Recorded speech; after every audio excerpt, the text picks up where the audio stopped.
Oke, contoh selanjutnya yang ini. Bagaimana matriks ini? Apakah dia bentuknya baris eselon atau baris eselon reduksi? Kita mulai lagi dari sifat yang pertama, angka awal dimulai dari 1. Ya, betul ya, di sini angka awalnya dimulai dari 1.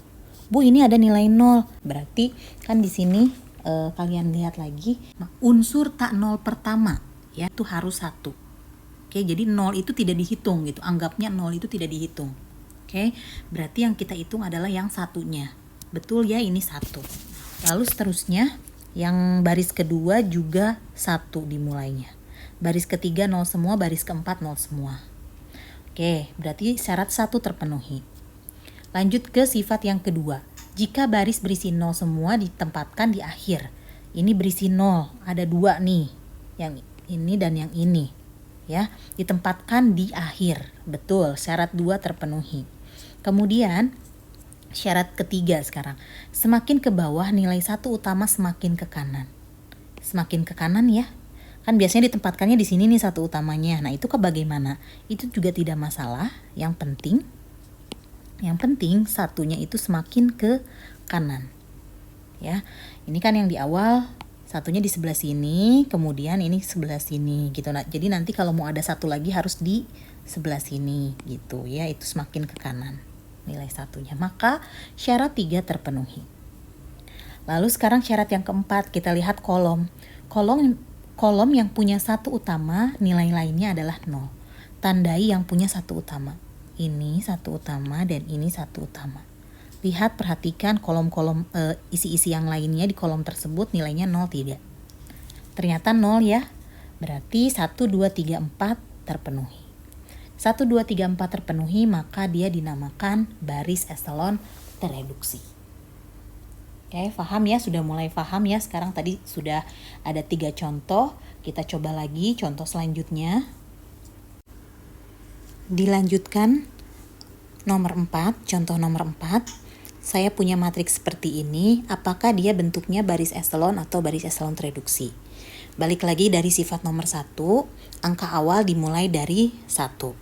Oke, perhatikan di sini angka awalnya mulai dari 1. Berarti sifat 1 betul. Oke, kita masukkan sifat 1.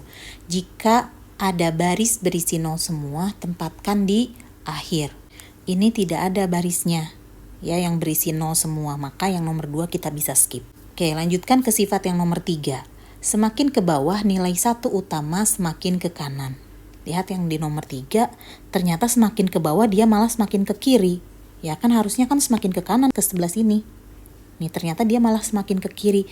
Berarti syarat nomor 3 tidak terpenuhi. Ya, syarat nomor 3 tidak terpenuhi. Nah, berarti kalau seperti itu kita sudah tidak usah lanjut ke nomor 4. Karena apa? Karena ini ada satu syarat yang tidak terpenuhi atau satu sifat yang tidak terpenuhi. Maka dengan kata lain dia bukan baris eselon maupun baris eselon reduksi, bukan keduanya. Ya, jadi kesimpulannya untuk yang ini adalah bukan keduanya. Jadi perhatikan lagi oleh kalian, sifat-sifat ini harus ada semuanya. Ya, kalau hanya ada 1, 2, 3 berarti baris eselon. Nah, ditambahkan nomor 4, masuknya berarti baris eselon reduksi. Berarti kalau baris eselon reduksi sudah pasti dia baris eselon. Oke, kalau ada salah satu dari sifat 1, 2, 3 ini tidak terpenuhi, berarti bukan keduanya. Bukan baris eselon, juga bukan baris eselon reduksi. Satu lagi saya kasih contohnya. Nah, contoh selanjutnya nomor 5 adalah ini. Kita analisis lagi dari sifat yang pertama, angka awal dimulai dari 1. Lihat baris pertama, angka awalnya dimulai dari 2. Ya, bukan 1. Baris yang kedua 0 semua, baris yang ketiga angka awalnya dimulai dari 1. Nah, yang ini yang salah ya. Nah, berarti jelas nomor 1 saja dia sudah tidak memenuhi. Sifat 1 saja sudah tidak memenuhi. Berarti sebetulnya ini bukan baris eselon. Ya, tapi kita coba lihat lagi ya, sambil dianalisis lagi, belajar analisis lagi. Jika baris berisi 0 semua, tempatkan di akhir. Coba sifat yang nomor 2 sekarang. Ya, coba sifat yang nomor 2. Ada baris yang berisi 0 semua. Nih, ada baris ini nih. Tapi ternyata dia tidak di akhir. Ya, berarti ini tadi satu tidak, kemudian yang kedua juga tidak. Ya, sifat kedua juga tidak karena ini ditempatkannya di tengah-tengah. Ya, baris yang berisi nolnya. Oke. Kemudian semakin ke bawah nilai satu utama semakin ke kanan. Kita tidak bisa analisis ini karena di awalnya ini bukan satu. Ya, kemudian ininya juga sejajar. Satu, kalaupun mau satunya ke sebelah kanan, di sebelah sini satunya. Gitu, berarti nomor 3 juga tidak terpenuhi. Begitu. Ya, jelas 1, 2, 3 tidak terpenuhi. Berarti kesimpulannya ini adalah bukan eselon, baris eselon.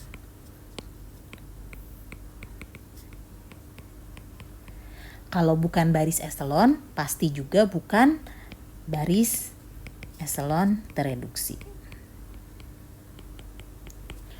Nah, sekarang pertanyaannya adalah, bisa tidak matriks ini kita buat menjadi baris eselon ataupun eselon tereduksi?